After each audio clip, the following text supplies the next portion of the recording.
En 1934, Jean Piaget publicaría un libro llamado El criterio moral en el niño, en el que apuntalaría su famosa teoría del desarrollo moral, la cual describe en 3 etapas cómo los niños toman decisiones basándose en el respeto por las reglas y su idea de la justicia. Piaget era un psicólogo que estaba muy interesado por estudiar al individuo en su primera etapa de la vida, por lo que él creía, con mucha razón creo yo, que es el momento donde se desarrolla la inteligencia, asumiendo que la inteligencia es un término genérico que se utiliza para designar un conjunto de operaciones lógicas para las cuales está capacitado el ser humano. Por lo tanto, la inteligencia no es un espíritu indescifrable, sino que es algo que se puede adquirir a través del aprendizaje y la práctica, sobre todo en la primera etapa de la vida. Con lo cual, para Piaget es perfectamente válida la frase aprender a pensar.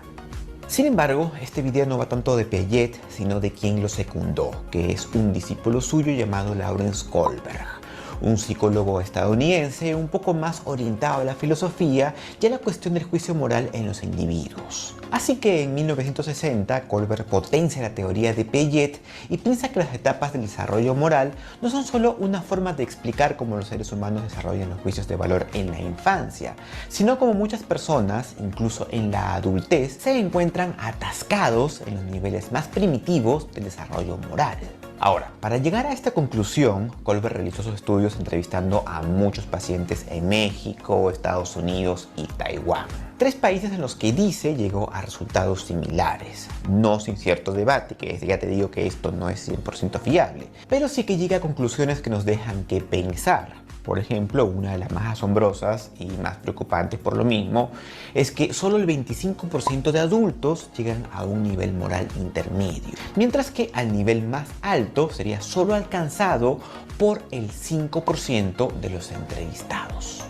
Ahora bien, aquí conviene hacer un pequeño paréntesis para explicar un detalle importante, que es la confusión usual de quienes aseguran que no existe algo así como una ética universal y que todo por tanto es relativo. Bueno, a quienes piensan así ya de por sí están evidenciando que no están entre los niveles superiores y que su concepción ética podría reducirse solo a seguir normas, las cuales como cambian, porque las normas suelen cambiar, les dan que pensar que la ética pues es relativa. Así que en primer lugar hay que empezar por diferenciar cuál es la diferencia entre ética y la moral.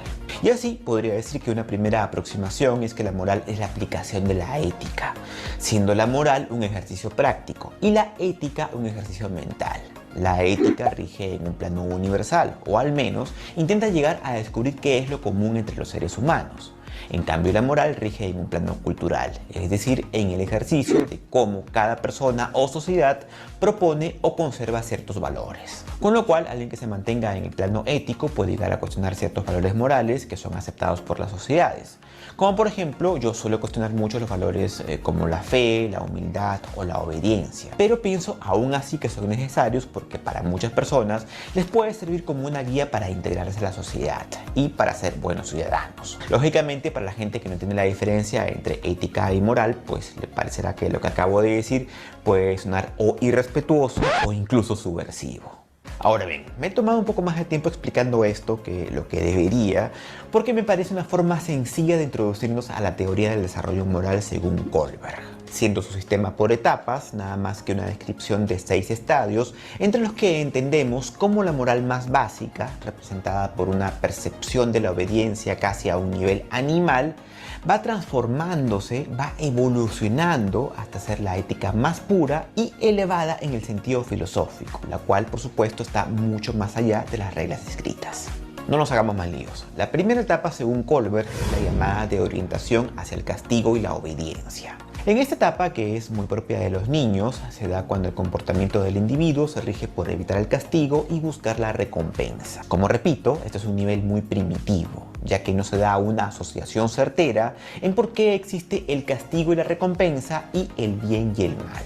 Es decir, aquí el individuo no entiende que ha hecho algo malo, solo entiende que si repite cierto comportamiento va a tener una consecuencia desagradable y que si repite otro tipo de comportamientos va a tener una recompensa. Es una forma de actuar bastante conductista en la que incluso se ignora el concepto del bien y el mal, pero que es muy propia de los animales, como por ejemplo el perro. El perro, por ejemplo, nunca entenderá por qué le gritas tras beber agua del sanitario. A lo mucho entenderá de que no tiene que hacerlo para evitar ese mal rato. Sin embargo, esto, por más primitivo que suene, también se da en la vida adulta. Por ejemplo, yo recuerdo hace algún tiempo que en alguna ocasión tomé un taxi y el taxista me recordó en un descuido mío que tenía que ponerme el cinturón de seguridad. ¿Por qué? Y me explicó. Porque la policía le iba a poner una multa si yo no lo hacía. Tal cual, así lo dijo. No era que tenía que ponerme el cinturón por reglamento o por seguridad o porque tomase conciencia del peligro. Porque de hecho yo cuando volteé a ver su cinturón estaba tan solo amarrado por un par de hilos que estaban por romperse. Sino que usaba el cinturón de seguridad tan solo para evitar el castigo. Y así, créalo o no, hay mucha gente en edad adulta. La etapa 2 es la llamada el hedonismo ingenuo. Y aquí la novedad es que se empieza a entender que el castigo y la recompensa son una consecuencia de hacerle daño a alguien. Y a diferencia de la etapa anterior, en la que se relacionaba el castigo y la recompensa como un capricho de quien tenía la autoridad, aquí avanzamos un poco más en el nivel de conciencia y descubrimos que existen otras personas. Es decir, ya no es como la paradoja de la habitación china en la que no existe la conciencia, sino que aquí ya uno se comienza a ser consciente de que se está haciendo un daño o se está haciendo algo bueno. Sin embargo, esta noción tan primitiva de la justicia es más bien hedonista e ingenua, como advierte el mismo Kohlberg, y se puede resumir en esta frase: si se siente bien, hazlo, y por consiguiente, si se siente mal, no lo hagas. Y claro, esto es muy propio de los niños cuando, por ejemplo, le pones un pastel enfrente y le dices no te lo comas, y el niño se lo come. Y luego se excusa diciendo, ay, es que estaba tan rico y tenía tanto hambre que no me pude contener. Y sí, un niño puede disculparse con eso. El problema es que hay muchos adultos que también razonan así. Como por ejemplo, le robé la billetera porque me la estaba poniendo enfrente. Le robé el celular porque estuvo descuidado. Las mujeres tienen la culpa de que las violen porque se visten muy provocativas. Un razonamiento moral tan primitivo como el de un niño. De hecho, hay que decir que estos dos niveles son denominados por Kohlberg como la moral preconvencional, la cual es propia de los niños entre los 4 y 11 años de edad. Sin embargo, de aquí le sigue otra etapa que es la llamada moral convencional, que es la propia de la adolescencia y también de algunos lectores fanáticos de Agustín Laje. Dentro de esta etapa tenemos el nivel 3, que es el llamado del niño bueno. Aquí la moral se rige por cómo tus actos complacen a los demás o son aceptados por la sociedad. Ya no es simplemente hago las cosas porque me salen del sino es que hay que hacer las cosas por aprobación, para que me vean siendo un niño bueno, para que me den like en Facebook. Ahora, ¿cuál es la novedad aquí? Bueno, pues que empieza el ejercicio lógico. Y empieza de una forma bastante básica. En los niveles anteriores todo era muy intuitivo y yo era solo un objeto pasivo. En cambio, ahora nuestro comportamiento... Te emociona la idea de estudiar ciencia de datos hasta que te das cuenta de que no sabes ni por comportamiento se somete a una decisión, te pones en modo activo. Y esto se articula más o menos de la siguiente forma. Quiero ser aceptado y querido, y aparentemente seguir ciertas normas me hacen ser aceptado. Entonces actúo bajo estas normas. Como verás, si bien es allí donde empieza el pensamiento lógico, aún no hay una conciencia sobre el alcance de tus actos, y por tanto son los actos relativos al grupo social. Es como cuando te decía que hay gente que cree que la ética es relativa. Bueno, esta es gente que está en este nivel. Ellos te dicen cosas como, por ejemplo, con mis amigos soy una persona, con mis papás soy otra persona, y en internet soy otra persona. Y uno dice, bueno, está bien, compadre, pero ¿dónde están tus principios? Nivel 4. En este nivel, llamado también de la orientación a la ley y el orden, es especial porque aquí, según Kohlberg, se encuentra la mayor parte de la población. Aquí ya no hay un concepto tan básico como mi comportamiento depende del grupo, sino que hay un entendimiento más profundo del bien y del mal que tiene que ver con lo que es conveniente para todos, usualmente para toda la sociedad. Y aquí se razona más o menos de la siguiente forma. Existen unas normas. Las normas están hechas para respetarse, ya que si nadie la respetara, la sociedad sería un caos. Por lo tanto, es conveniente seguir las normas. Como se ve, hay un razonamiento más prolijo que en la fase anterior, pero no llega aún a justificar un buen acto o un mal acto. A lo mucho llega a justificar una norma. Por ejemplo, esto me pasó la otra vez que discutí con un amigo abogado. Ojo, abogado, es decir, una persona que ha estudiado en la universidad, que tiene carrera. Estábamos discutiendo por aquel entonces sobre un caso de eutanasia y él me repetía una y otra vez: la eutanasia es un crimen, lo dice la ley es clara, la ley es esta. Y no llegaba más allá, no había una reflexión de su parte. De hecho, creo que él temía que yo quisiera destruir las leyes, porque para él la ley no admitía una reflexión, era como una ley científica. Y lo pongo entre comillas porque incluso las leyes científicas se ponen a prueba constantemente. Ahora bien, aquí llega la tercera y última etapa, que es la moral postconvencional. Es decir, una etapa a la que muy pocos adultos llegan, ya que es una dimensión que pertenece más a la ética que a la moral. Y como vas a ver, va mucho más allá de la visión simplificada de las mayorías. Por lo tanto, si es que conoces a alguien que tiene esta opinión o que actúa de acuerdo a estos parámetros, manténlo cerca de tu círculo de amigos, porque es como un ser iluminado. Nivel 5. La orientación al contrato social. Son personas que entienden que no todos se pueden meter en el mismo saco y que hay derechos que no se les puede anteponer a otros. Por ejemplo, el derecho a la vida, a la libertad, a la integridad, a la educación no pueden estar vulnerados por otros secundarios como la propiedad, la intimidad o la soberanía, por dar ejemplos. Se entiende esto en el contexto en el que se valora el derecho a la intimidad, se sabe que es importante, pero si se da la cuestión de que un sujeto está poniendo en riesgo o está por matar a alguien, se puede entrar a su casa y salvar a la persona que está en peligro. Y no existe esa falacia de la pendiente resbaladiza del nivel 4 que dice que si aceptamos que uno entre a la casa del otro con cualquier excusa, entonces luego la libertad se va a perder. No, porque se trata de un caso de vida o muerte. Puede que no tengas reconocimiento por salvar a esa persona. Puede que ni siquiera conozcas a esa persona. Puede incluso que arriesgues tu vida, pero sabes que en el fondo tienes que hacer lo posible para ayudarla. La mayoría de personas no llega acá, pasan de largo, dicen: este no es mi problema. Como mucho llamarán a la policía, pero no lo harán con la conciencia del nivel 5. Lo harán porque ellos mismos les gustaría que si ocurriese algo parecido con su persona, también quisieran que alguien más llame a la policía. Ahora bien, llegamos al nivel 6 o el último nivel, que es el de los principios éticos universales. Aquí es cuando el individuo trasciende el contrato social. Ya no piensa en derechos o en convenciones sociales, sino que es consciente de la noción universal del bien y el mal, la cual existe por supuesto al margen de la ley, ya que de hecho la ley se entiende como un artificio que intenta reconocer por consenso estos mismos principios que son universales. Por lo tanto, el sujeto del nivel 6 comprende que la ley es limitada y a menudo es sesgada.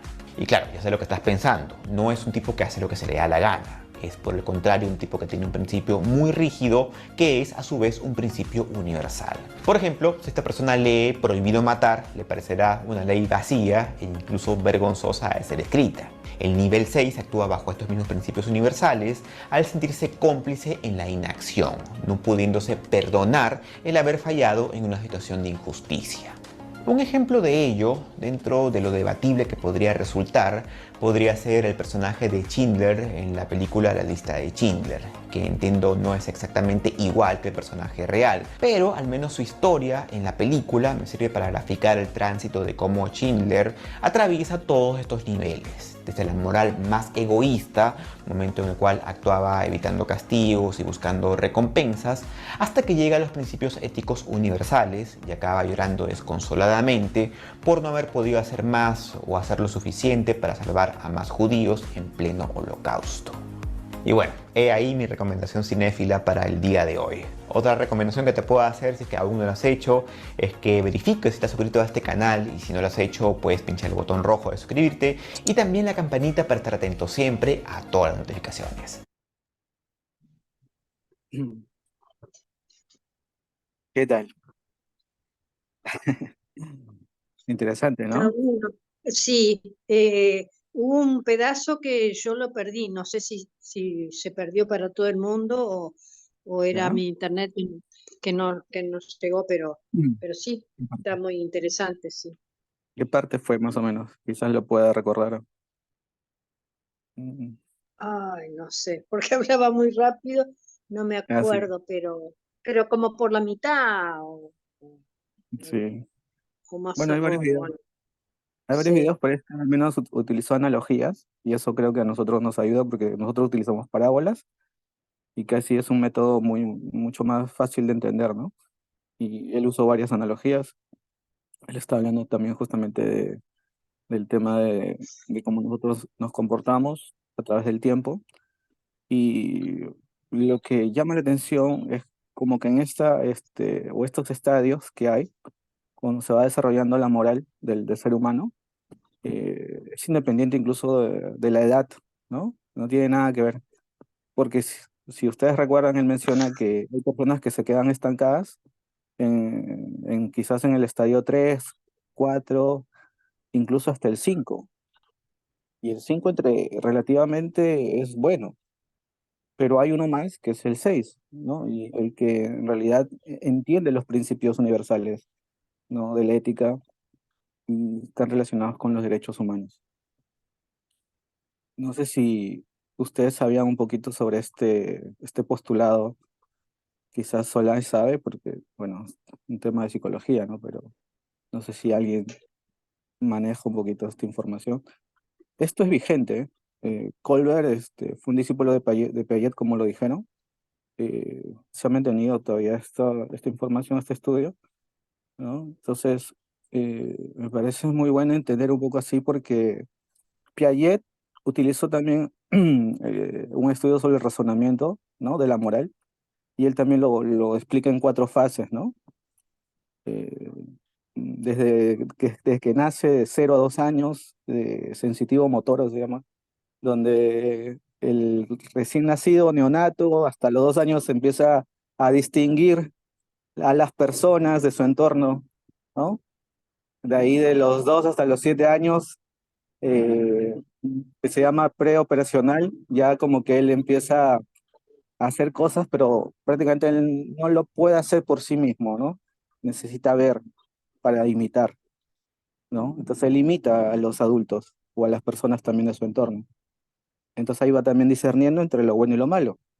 Ya bueno, llega a los 7 a 11 años, ya el niño empieza a hacer operaciones solo, y se llama la etapa operacional también, pero no puede quizás entender algunas cosas complejas de la vida, ¿no? De la realidad. Entonces, él tiene que extraer cosas, pero todavía su mente está un poco inmadura. Y ya cuando empieza la etapa operacional formal, ya, ya digamos de 11 años en adelante, hasta que ya mueras, ¿no? Ya cada uno más o menos discierne entre lo bueno y lo malo y hace lo correcto según lo que él vea y según su visión y obviamente el contexto en el que vive, ¿no? Eso lo hemos entendido también porque hoy día la cultura está, digamos, predominante en nuestra vida y eso hace que nosotros tengamos patrones de conducta y veamos las cosas de una manera. Y eso lo hemos visto, ¿no? De ahí lo que hace Colbert es seguir este estudio y lo amplía más y él lo muestra acá, como dicen, estos 6 estadios, que son 3 niveles, ¿no? Preconvencional, convencional y postconvencional. Y yo quería que todos al menos entendamos nuevamente lo que era el tema de la moral y la ética. No sé si ustedes recuerdan este tema. ¿Sí? Ahí también lo mencionó, ¿no? No sé si alguien podía ahí recordar lo que dijo, pero ¿cuál es la diferencia entre la moral y la ética? Solamente para repasar. Bueno, Bueno, muy vagamente yo recuerdo que durante la universidad nos enseñaron que esto es sociología. Ahora, yo no sé si es que yo estoy mal o si entendí mal en ese momento, así que me disculpan si no lo digo bien, pero si no me equivoco, la ética es como algo más interiorizado, por decirlo así, y la moralidad es algo que es más colectivo. Así que, por ejemplo, alguien puede tener una ética mala y la sociedad dicta alguna norma moral diferente a lo que tú consideras, ¿no? O no sé si es así o si era al revés, si la moral era más interiorizada y la ética era más colectiva. No recuerdo cuál de las dos, pero sé que una es colectiva y la otra es interiorizada. Sí, sí, estás usando casi términos parecidos, o sea, que está el mismo concepto, o sea, yo lo entiendo bien. No sé si los demás tienen otra idea, pero está bien. O sea, lo que él menciona también es que la ética es algo, digamos, como más profundo, como tú dijiste, es lo que estudia la moral, ¿no? Y la moral es lo que se practica, ¿no? Como dijiste tú, ya en el colectivo, bajo lo que se entendió sobre la ética, y eso va a depender también, obviamente, de la sociedad en la que se está, ¿no? Pero eso sí, está muy bien. Eh, Ah, yo justamente, sí, cognitivamente se puede decir que se entiende la ética como algo intelectual, o sea, tu comprensión sobre las normas, sobre lo que está bien y sobre lo que está mal, tu capacidad de discernimiento. Pero la moral consiste exactamente en eso, en tu accionar, tu forma de ejecutar. Por eso el concepto decía de la ética es, ¿no? El ejercicio de la moral. exacto, gracias. Bueno, y yo, justamente, entre muchos temas que hemos estado viendo sobre la naturaleza del hombre, también tendría que, o sea, me causó esto un impacto así, bueno, positivo, porque vi ahí que había muchas cosas que estaban relacionadas con el mensaje, en lo que mencionaba en el video este chico, bueno, este psicólogo, y eso me pareció genial, o sea, porque él lleva a lo máximo justamente el tema de los derechos humanos.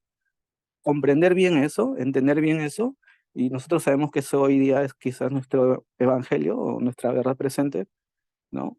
Y como les mencionaba hace unos días, prácticamente se volvió a estigmatizar al colectivo LGTBQ+, y no solamente va a traer consecuencias en el tema de la salud. El decir trastorno mental o enfermo o enfermedad mental, obviamente normalmente va a tratar o va a dar miedo a otras personas, va a causar quizás odio también en otras personas, porque ustedes saben que a muchos de ellos lo ven como enfermo mental, más o menos sinónimo de, bueno, ustedes ya deben imaginarse, ¿no? O sea, muchas De cosas sobre loco, de loco. inmorales. Exacto, cosas inmorales, ¿no? También, ¿no? Ah, bueno, Este, sí, sí, como homosexual es igual a pedófilo. Sí. exacto, ¿no? Exacto, Mm. es que más por ese lado, porque ellos se saben y entienden que no, ellos no son loquitos que van gritando ¿no? Por la calle como cochinos ni nada que ver con eso, ¿no? Ellos utilizan justamente esos términos de otra manera, ¿no? En el lado quizás inmoral, sexual, y, y justamente en los trabajos también va a haber discriminación. ¿Quién va a querer, como dice, contratar a una persona que es enferma o trastornada?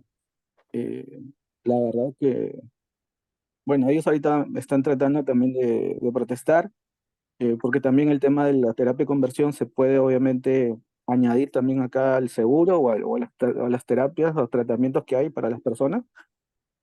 El tema también de las transiciones que tienen, ¿no?, de género, también va a ser otro tema. Entonces, las pastillas que son las hormonas que ellos necesitan para poder hacer esa transición y que no es realmente, como dice, en todos los casos. Eso también es una mentira. Eso es ¿cómo decir? Muy particular, ¿no? Algunas jóvenes, adolescentes, hacen eso, pero en la estadística, y bueno, la verdad no lo trajo porque quizás no le iba a mencionar, me lo estoy recordando ahorita, es que es muy mínimo ese número de personas que hacen el cambio ya hormonal, ¿no? Pero prácticamente acá piensan que eso le van a dar a todos los niños y esto va a ser, pues, como, no sé, una venta así indiscriminada.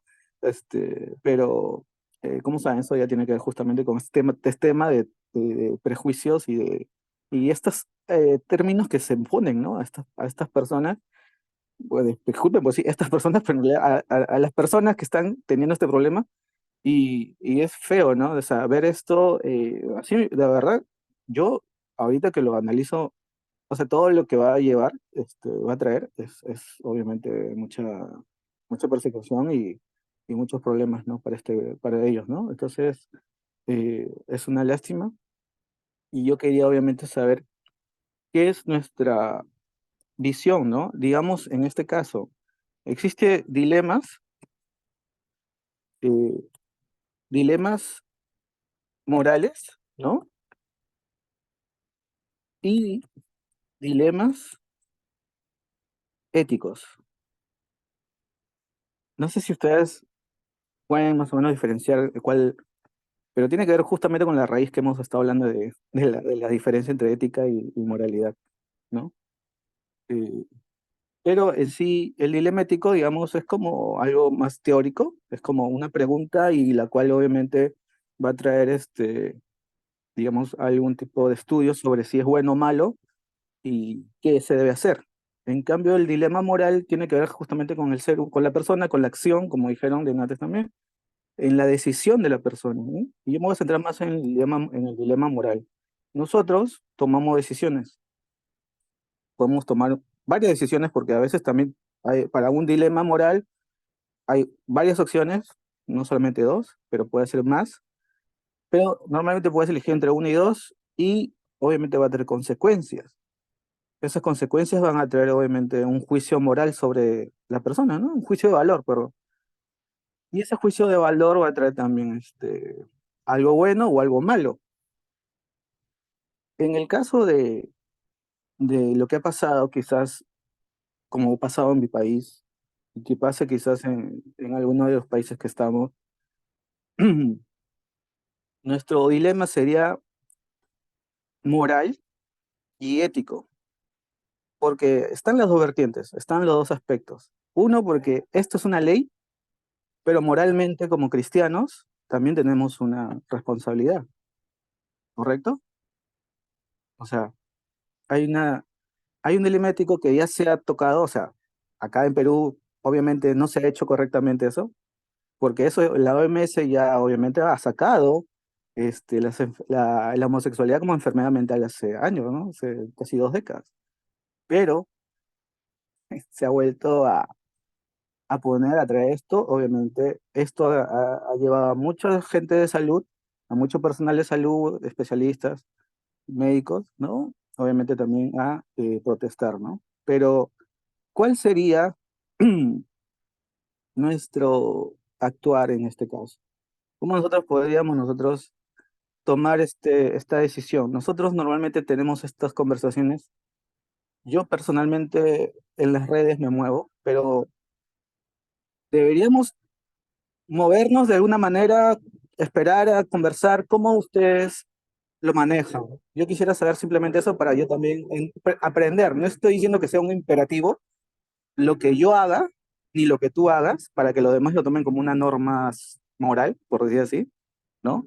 Sino como algo quizás que también podamos saber que se puede hacer. Pero quisiera saber cómo ustedes lo ven, ¿no?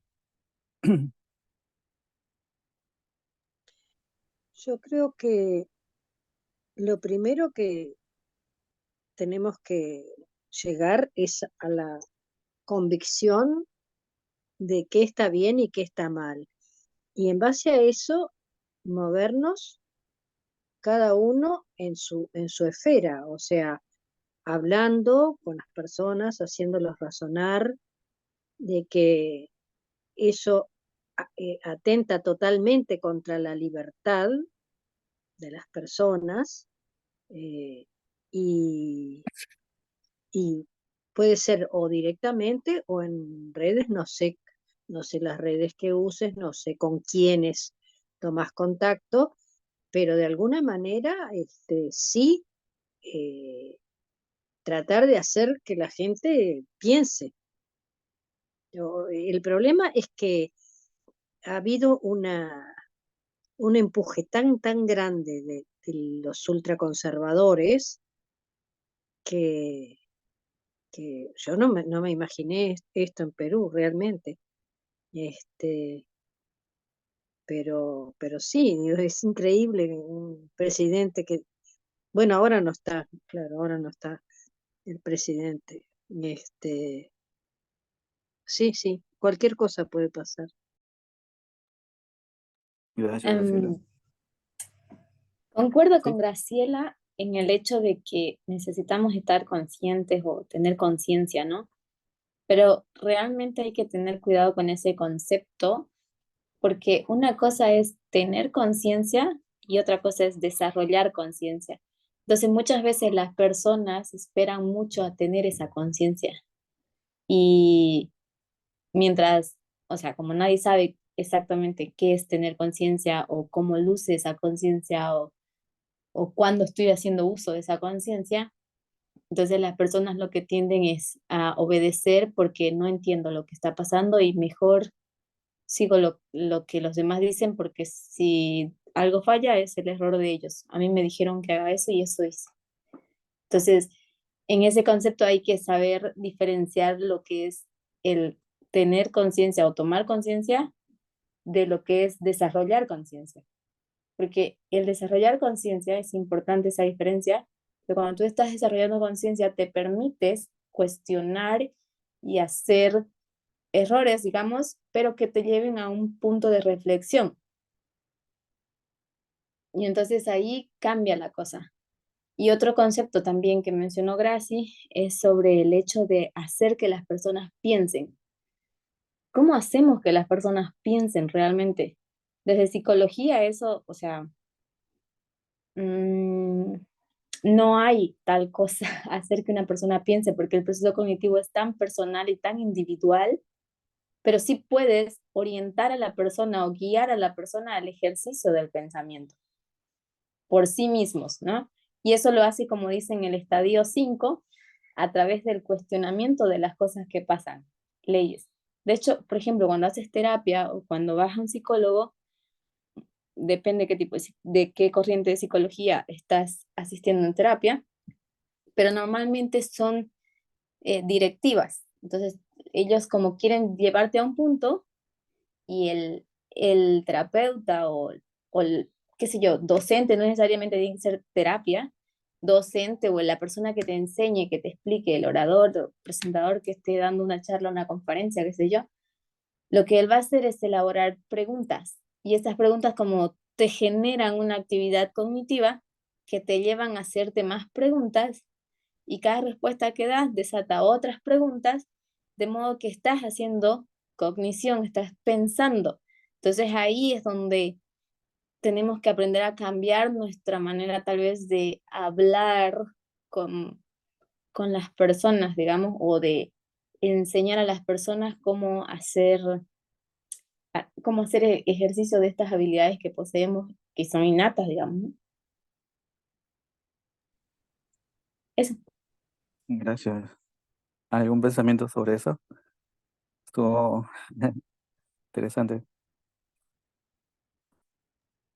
Sí, yo justamente mientras hablaba Solange, lo que pensaba era eso. En realidad, por lo menos en las terapias que yo he hecho, este, normalmente te hacen preguntas para que tú vayas desarrollando la conciencia sobre tu problema y también buscando las soluciones, pero siempre te van guiando a través de las preguntas, te van haciendo pensar. Y creo que quizás eso se aplica lo mismo para esto. Si uno quiere que las otras personas desarrollen conciencia, yo lo que decía como hacerlos pensar es un poco eso, o sea, ponerles ponerles ejemplos y preguntar esto o lo otro, y eso va encauzando el pensamiento de la persona.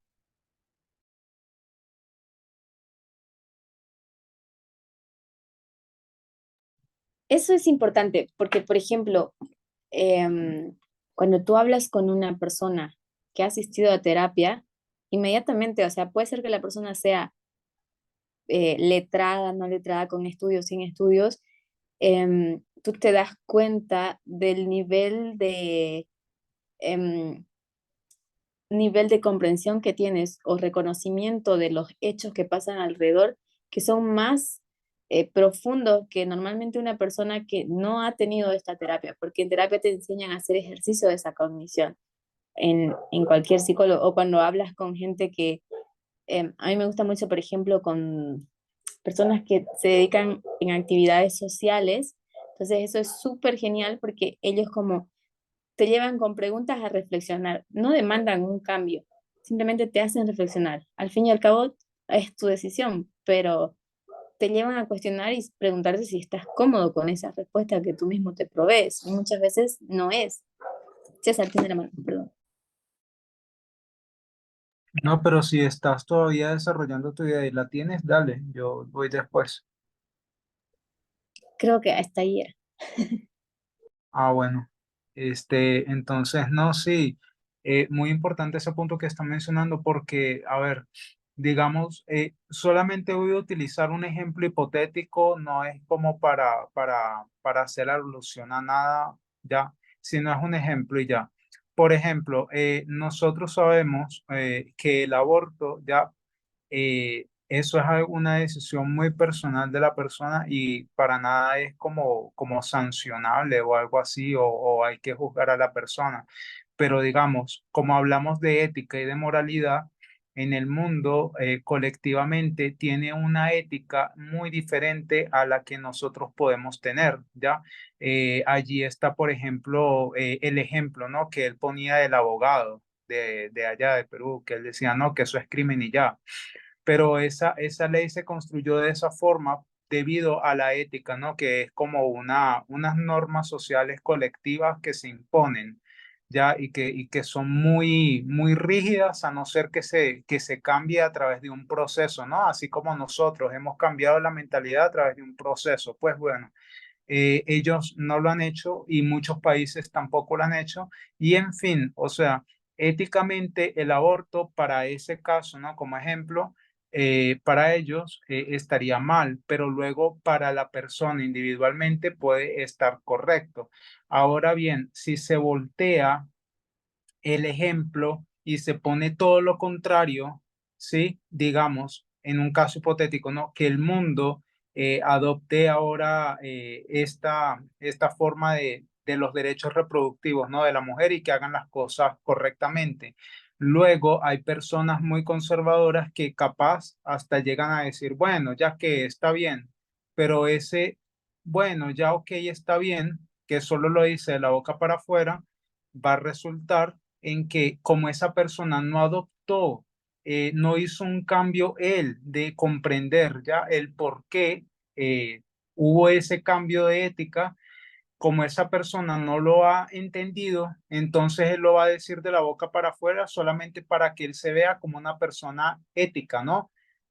Simplemente siguiendo la ética de la sociedad, pero resulta que en su corazón él todavía tiene ese prejuicio de que eso está mal, entonces él puede decir de la boca para afuera que está bien, pero si todavía él tiene controversia, ¿no? Sobre ese punto, entonces va a resultar de que solamente hay un cambio exterior, digamos, como para aparentar, pero nunca va a haber un cambio genuino y por lo tanto siempre va a ocurrir el peligro de querer revolucionar, ¿ya? Y yo creo que eso nos deja enseñanzas, ¿no? A nosotros a nivel espiritual sobre el tema de por qué Satanás no puede volver a ser admitido en el cielo. Así Dios quisiera, ya no puede, porque va a tener eso allí, esa semilla. O así como dice Ellen White, aunque se le permitiera al pecador ir al cielo, va a ser un lugar de dolor para esa persona porque la ética del cielo va en contra de la moralidad de esa persona, la moralidad que esa persona decidió seguir, que es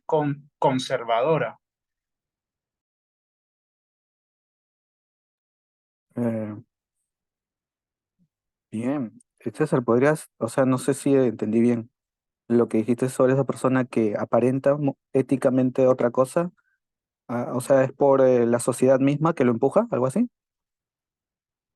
Sí, sí, o sea, yo puse los dos ejemplos, ¿no? Uno era en el caso que nosotros vivimos hoy en día, ¿no? La ética del mundo te indica a ti que ciertas cosas están mal, pero tú sabes, por ejemplo, que está bien. Por ejemplo, el tema del aborto, ya que es una decisión personal y que es parte de sus derechos reproductivos, pero la sociedad te indica que está mal. Entonces, éticamente, ¿no? Si nosotros nos guiamos por lo que es la norma social, tú estarías en contra de esa norma social. El mundo te miraría a ti como que lo estás haciendo mal, pero tú sabes que lo estás haciendo bien.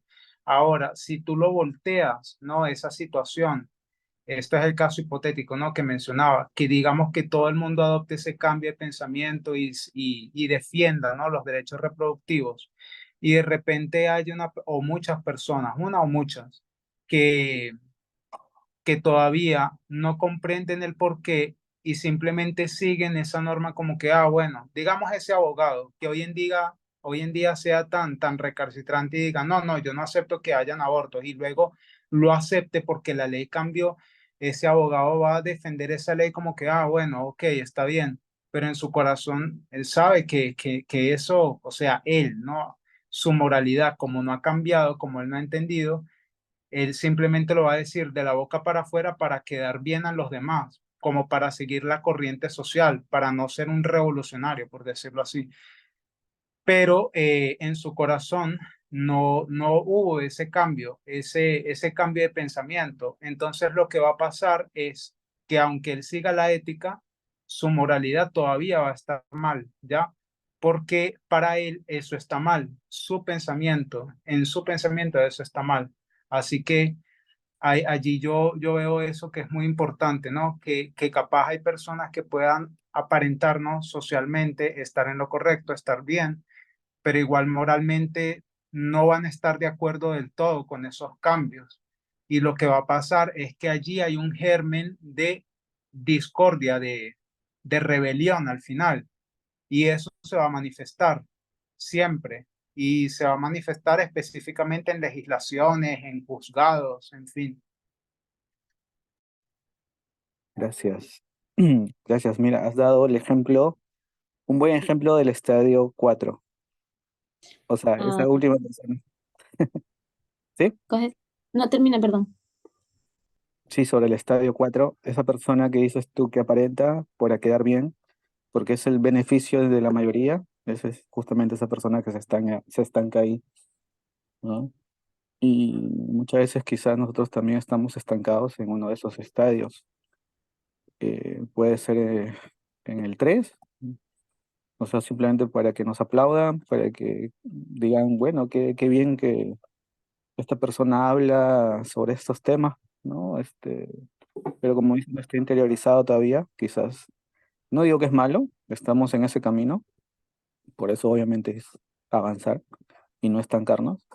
O quizás en el 4 que cuando llega ya es como dice, llega el consenso de todos y estamos a favor de la igualdad, pero quizás no lo practicamos, ¿no? O sea, realmente, simplemente estamos, sí, acorde con la mayoría porque creemos que es lo bueno, pero no lo estamos desarrollando como dijo Soler. Eh, no sé, ¿qué ibas a decir, Soler? A ver.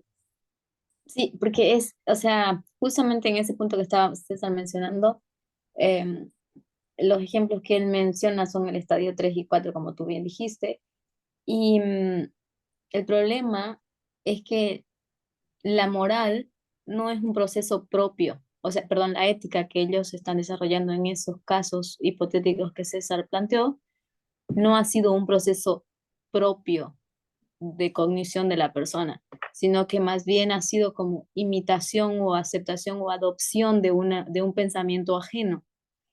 Entonces, puede que tú adoptes pensamientos ajenos y los hagas tuyo. Es decir, que para que se haga tuyo ese pensamiento, tú tienes que estudiarlo, tú tienes que analizarlo, tú tienes que cuestionarlo. Entonces, cuando esas cuestionantes son respondidas para ti de forma congruente o de forma razonable o que encajen, digamos, en todo sentido, entonces ese pensamiento que fue ajeno es tuyo también.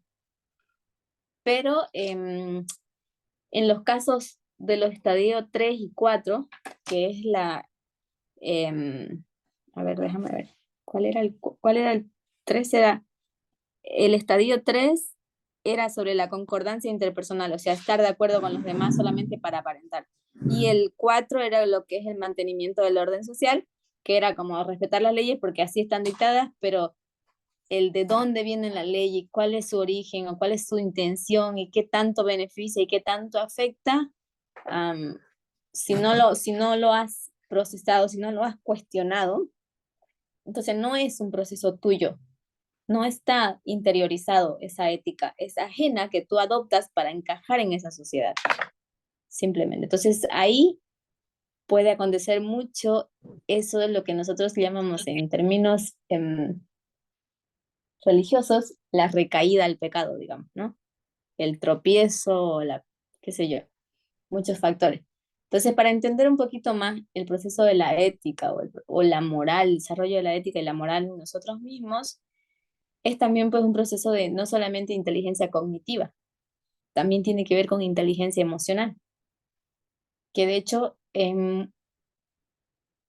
me atrevería a decir que es mucho más importante que la inteligencia cognitiva, porque gracias a ella también se desarrolla la inteligencia cognitiva, pero muchas veces nosotros como no nos gusta sentirnos de una forma desagradable, incómodos o inferiores o qué sé yo, ignorantes, por decirlo de alguna forma, no nos gusta saber o vivir esa experiencia, entonces simplemente como que seguimos las normas, adoptamos para no ser diferentes.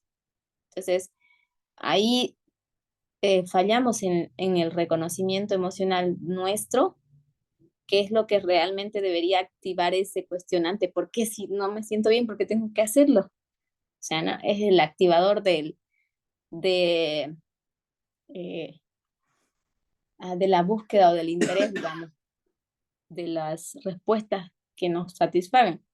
O también hacia las otras personas, ¿no? La inteligencia de reconocer las emociones de esa persona, pero ¿por qué este grupo se niega, digamos? No sé si a ustedes les ha pasado, yo por ejemplo con Marco, cuando solemos ver noticias, a veces hay protestas, me dice, te cuento que hay una protesta en tal país, y yo sé, bueno, pero no entiendo por qué, o sea, qué se opone ese grupo, qué busca o qué pretende. Entonces es interesante que muchas veces cuando tú empiezas a cuestionar las dos partes, eh, te vas a encontrar en una situación donde no es tan fácil discernir qué es correcto y qué es bueno. O sea, qué sería lo apropiado, ¿no?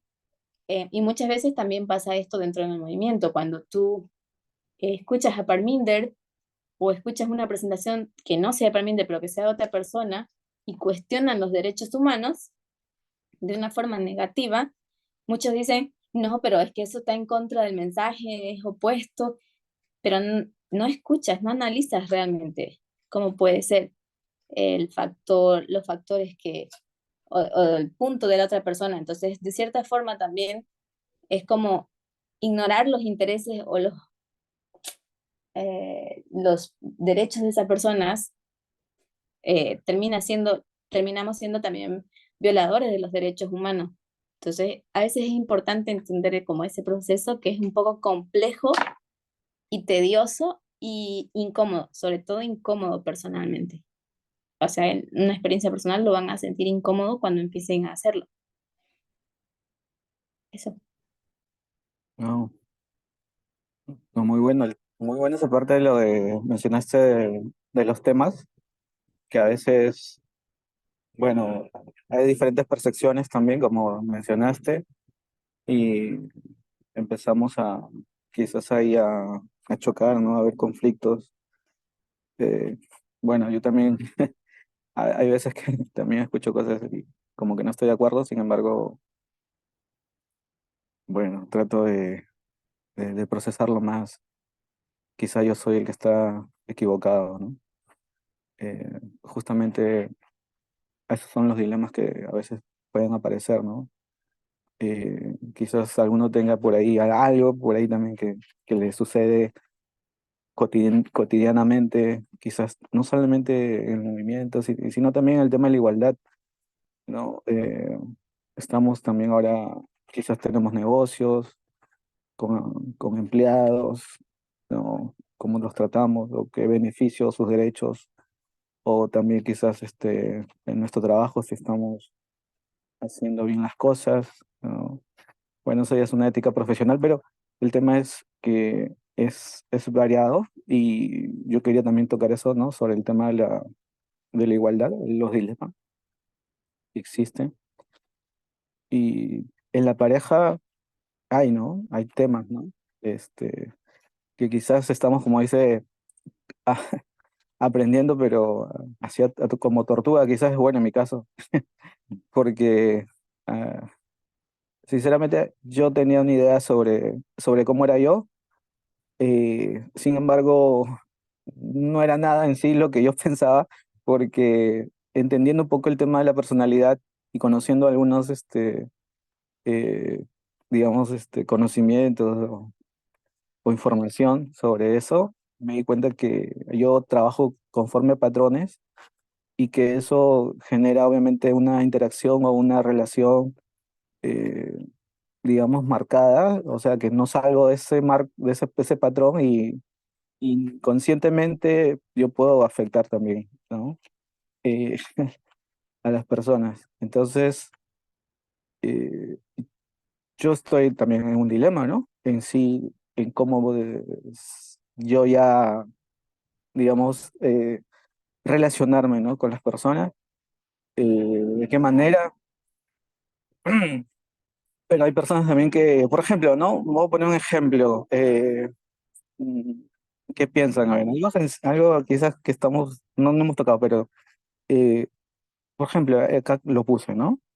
Eh, cuando hay, digamos, cuando se conocen dos personas, ustedes contarían todo sobre su pasado, digamos, lo bueno y lo malo, o solo lo bueno. ¿Cómo lo verían ustedes?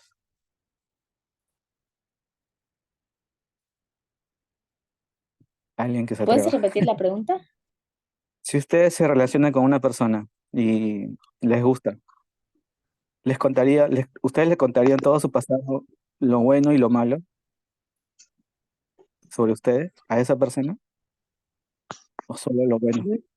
¿Cuál sería? Bueno, normalmente la gente se presenta con todo lo bueno, pero depende de quién sea esa persona que tú estás conociendo y cuán eh, importante sea para ti que te conozca a fondo. Digo, normalmente tampoco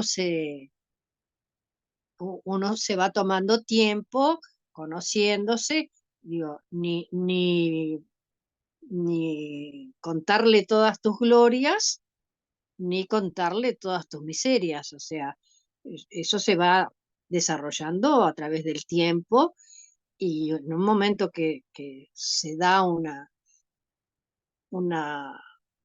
profundidad de comunicación y que ya se han conocido y se van acercando cada vez más, entonces ahí sí uno se puede abrir y contar todo, pero digo, eso es mi parecer, pero creo que es una cosa personal. Ok, entonces es un dilema. Recuerde que sí, hay cosas que como dice la ética, eh, no es subjetiva, ¿no? O sea, la ética trabaja de una manera, está hecha. Sin embargo, estos son dilemas morales, o sea, un poquito más personales, ¿no? Como eso va a depender justamente de eso. Hace poco leí no, vi un video y la chica decía que ella conoció a su pareja, pero él le mintió o le ocultó que él era millonario. Entonces se dio cuenta porque cada vez que salían, pues él compraba cosas caras, ropa, comida, o sea, él nunca veía la cuenta, o sea, él pagaba nada más.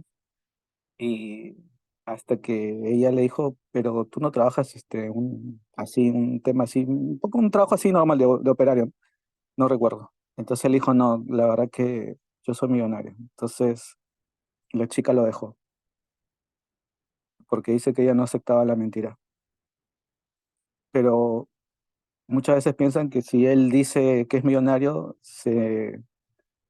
pues se acercarían por el dinero, ¿no? ¿Qué piensan ustedes?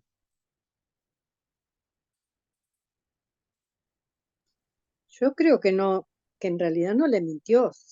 Si, si no se lo dijo, ella tenía todas las opciones de descubrirlo. Y no sé, digo, me parece que como estrategia está bien, porque es cierto que muchas mujeres se podrían simplemente quedar al lado de él porque tenía esas opciones.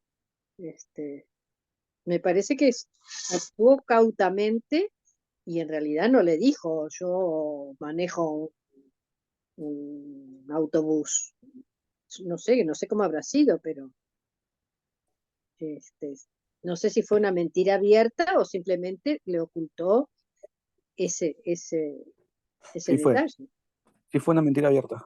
O sea, él dijo que trabajaba en una fábrica. Es- Pienso que es difícil cuando tú hablas de relaciones ajenas, porque realmente solo tienes la versión de un lado. ¿No? Por ejemplo, en la historia que estás contando es difícil porque solamente tienes la versión de ella, pero no la versión de él. Entonces es como un difícil e injusto el análisis. Em, Cuando hablas de relaciones nuevas, como el ejemplo de cuando conoces a una persona, es también complicado porque, pues como bien dijo Graciela, cuando tú conoces a una persona, no eres naturalmente em, como cuando estás con una persona que sí te conoce. Por ejemplo, una relación muy clásica son tus hermanos, por ejemplo, tus padres, tus hijos, cómo eres con ellos realmente, ¿no? Yo, por ejemplo, conozco amigos que son papás, son mamás, y son súper adorables socialmente, o sea, toda la gente ama estar con ellos y lo buscan y siempre están invitados a lugares, a eventos sociales porque son súper agradables, pero tienen una muy mala relación familiar o con personas cercanas, la pareja, qué sé yo, los hijos, los hermanos propios. Entonces te das cuenta que es donde tienes que mirar un poquito más para adentrar. Entonces, si se tratara de eh, cómo, qué hacer o cómo comportarte con una persona, pienso que sería bueno mirar hacia esos horizontes. ¿No piensan? Sí, me gustó eso, ¿no? Saber por qué hace eso, ¿no? El saber, el conocer cuál es su argumento y, o bueno, no sé, justificación no lo sé, pero eh, es verdad, ¿no?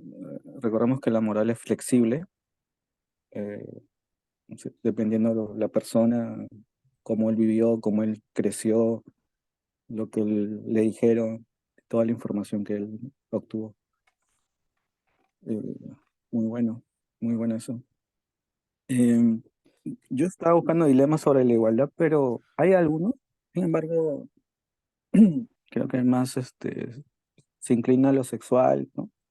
Sin embargo, no sé si ustedes tienen algún dilema moral eh, por ahí que quieran compartir, en los cuales quizás ustedes han visto y os conocen de alguien, o quizás de ustedes, bueno, no hace falta que lo digan, pero y, y saber si hay otro tipo de ideas que puedan mejorar esa situación, pero eh, o quizás, bueno, si no, ya le ¿A haría qué el te tema. refieres cuando dices algún dilema con la igualdad? Sí, eh, por ejemplo, ¿no? Nosotros tenemos relaciones con diferentes tipos de personas. Eh, pienso yo que nosotros tenemos bueno, somos una carta abierta, como dice, somos alguien que debemos mostrar esa virtud, ¿no? Sobre cómo tratamos a los demás y quizás hay cosas todavía, por eso digo, en las relaciones que todavía manejamos o conocemos, o quizás también con las personas a nuestro alrededor. Por ejemplo, ¿no? Voy a hablar sobre el estadio 4 que lo había mencionado antes. ¿No? Es un mismo ejemplo parecido, pero es así. Digamos, yo estoy en una reunión con amigos y se habla sobre el tema justamente esto del dictamen sobre la enfermedad, ¿no?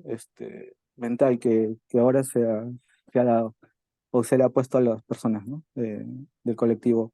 Entonces, yo por evitar problemas, yo me callaría, ¿no? Porque molestaría a las demás personas en la reunión, quizás caería mal por hablar sobre eso, porque, bueno, alguien lo dijo y se rió quizás, no sé, y yo trato de que Ya bueno, están en un momento agradable, se están riendo, yo mejor me quedo callado.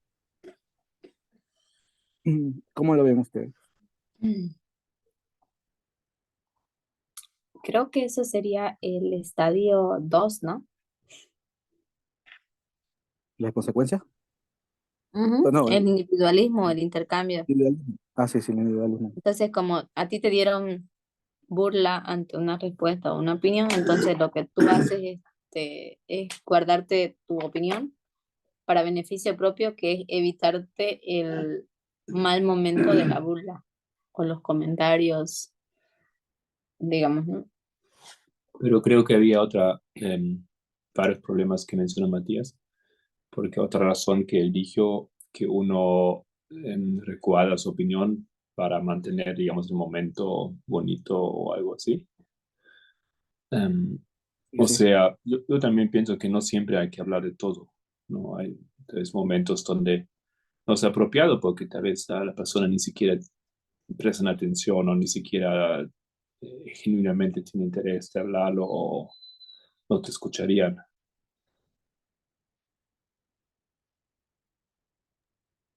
Y Ujú. entonces, tal vez no es un momento de hablar sobre eso. A ver, Mm. ¿Qué tal? ¿Qué piensan? ¿Qué dice Sí, Luis? quizás eso se podría hacer y después mantener en la mente qué persona fue la que habló y tratar de hablar personalmente después en un momento diferente, a solas, y ayudarlo a pensar. Mm, A veces, el problema es que muchas veces no tienes esa segunda oportunidad.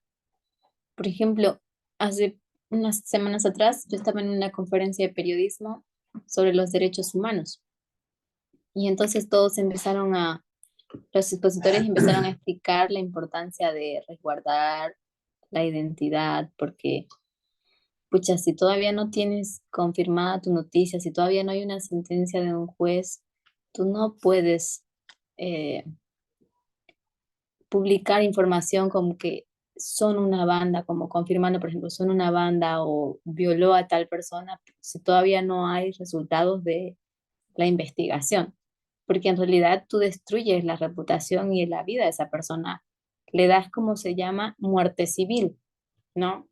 Entonces esto, una persona con esos antecedentes o con esas descripciones, que hoy en día todo se encuentra en internet también, no solamente es un asunto eh, penal que están en los archivos del gobierno, sino que está en las redes sociales últimamente, en todo. Entonces tú le das muerte civil a esa persona y sin haber recibido un juicio, sin haber tenido una oportunidad de demostrar su inocencia ni nada de esas cosas.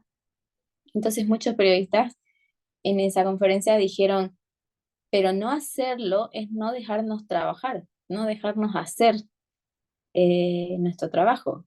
Y otros dijeron, es ponernos mordaza para no poder hacer nuestro trabajo, no poder publicar las cosas. Pero sí, entonces una de las presentadoras les dijo claramente, ya no, miren, ustedes pueden presentar cualquier tipo de argumento para defender el por qué ustedes hacen esto, pero la cuestión es simple, es si tú estás o no estás con los derechos humanos. Entonces, si tú estás con los derechos humanos, pues sí, hay cosas que te van a limitar, hay cosas, esas son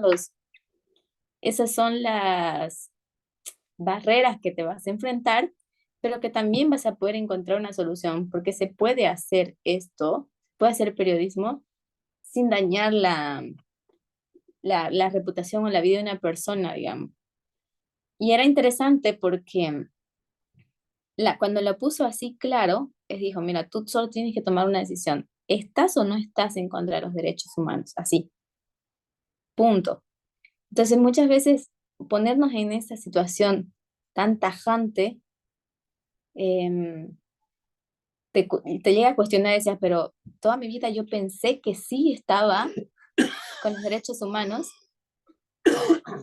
pero ante una circunstancia que realmente se plantea en mi trabajo, yo decido o elijo en ese momento no hacer uso de los derechos humanos y defender mi derecho como periodista de publicar la información, de ser responsable con mi trabajo. Entonces te das cuenta que hay momentos en que sí usas derechos y hay momentos en que no los usas los derechos humanos.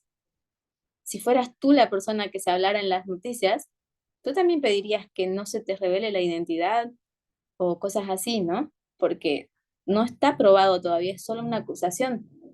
Entonces, a mí me pareció interesante que muchas veces nosotros podemos tomar medidas para justificar y mi derecho de... Entonces, ahí se tiene que sopesar un poco las circunstancias de ver tu derecho, qué derecho está siendo, en este caso, por ejemplo, la presentadora le puso a uno de los periodistas en esta situación. Tú tienes que ahora, ok, tú te quejas de que tu derecho como periodista está siendo coartado, te están limitando, no te dejan hacer tu trabajo, pero el acusado que estás, a la persona que le estás dando las noticias de la persona esta, esa persona todavía no es sentenciada, no es juzgada, pero ya está etiquetada, ya está teniendo una muerte civil. Entonces, cuando se trata de derechos humanos, tú tienes que sopesar qué derecho, en este caso, no es que valga más, pero realmente qué derecho se está violando, porque en el caso de él era un derecho inalienable, no, o sea que es inviolable. En cambio, en el caso del periodista, el derecho que se estaba sopesando sobre él, o sea, por el cual él estaba abogando, era un derecho que bien puede ser modificado y que no altera o no afecta su integridad, sino que era una cuestión de favoritismo. Él, claro, quería publicar eso para ser un periodista reconocido, entonces realmente estaba buscando otros intereses, pero te das cuenta que estás luchando o clamando un derecho que que no es como prioridad, se puede decir. Entonces a mí me gustó bastante eso. Cuando hablamos de la igualdad, muchas veces nosotros a veces tenemos la misma disputa, ¿no? ¿Por qué el sábado? Por ejemplo, las cuestiones del sábado. ¿Qué hago si mi marido me engaña, me puedo divorciar? O me engaña, pero no, o sea, no sé cómo ponerlo, de alguna forma, ¿no? O sea, me puedo divorciar si me maltrata o algo así. Entonces, muchas veces estamos viendo o cuestionando cosas que de cierta manera nos parecen obvio o nos parece razonable ejercer un derecho, pero muchas veces no son bien elaboradas esas preguntas que nos estamos haciendo como para distinguir el uso de los derechos humanos de forma correcta o el empleo del uso de los argumentos para defender los derechos humanos. Muchas veces nos ciega nuestra ambición, se puede decir, por nuestra comodidad, nuestro bienestar propio ante los derechos de la otra persona. No sé si me dejo entender. Sí, yo, bueno, personalmente sí. Estuvo muy claro, o sea, eh, creo que sí, ¿no? Vemos que hay a veces un conflicto justamente eso, en derechos y también conocer bien sobre el derecho que tú mismo has mencionado para aplicar bien la ética y la moral, ¿no? Ahí en la práctica. Eh, yo, la verdad, ahora viendo todo lo que se ha mencionado, me ha dado mucho más luz. Gracias también, ¿no? A todos. Eh, bueno, por la hora vamos a tener que cortar, pero ha sido muy bueno, la ¿verdad? Entender esto. Obviamente la ética también es otro tema, ¿no? Ya hemos hablado también sobre eso, sobre la Carta de los Derechos Humanos, justamente estas normas, ¿no? que nosotros debemos defender. Justamente en esto del desarrollo de la moral, justamente tiene que ver justamente en la última parte. No sé si ustedes entendieron esa parte, ¿no? El estadio 5 son las personas que saben que alguna ley está mal, pero ellos esperan que eso lo cambien el mismo gobierno o los mismos políticos ¿no? O las mismas autoridades.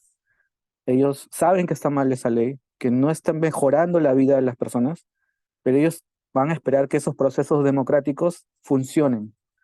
Y en el estadio 6 son las personas que ya al ver esta injusticia, ellos defienden, aún fuera de la ley, estos derechos, ¿no? Y lo han compartido también en el chat, ¿no? Pero yo quizás lo he puesto un poquito más en mi lenguaje, vamos a decirlo así, o lo que he visto, pero está bien lo que ha mencionado acá también, ¿no? Todo lo que está acá sobre los 6 estadios, que son los 3 niveles, así que tratemos de interiorizarlo, como mencionaron también, estudiarlo más, entender más cómo trabajan nuestros pensamientos, nuestras emociones, como mencionaron también, porque eso justamente hace que nosotros decidamos a veces y no hacemos bien las cosas y podemos estancarnos y no llegar justamente a ese progreso para poder, como dice, hacer esa, bueno, esa defensa, ¿no? De las personas que son las minorías y que realmente ellos no tienen ahorita quizás nada a favor. Y bueno, el mundo está girando hacia eso, ¿no? Hacia la dictadura, el autoritarismo y la persecución, ¿no? De los derechos de las personas o de las minorías. Gracias, igual. Vamos a hacer una oración. Eh, ¿Quiere decir algo más? Si no, oramos. No, Ok. Mati, muy buena la presentación.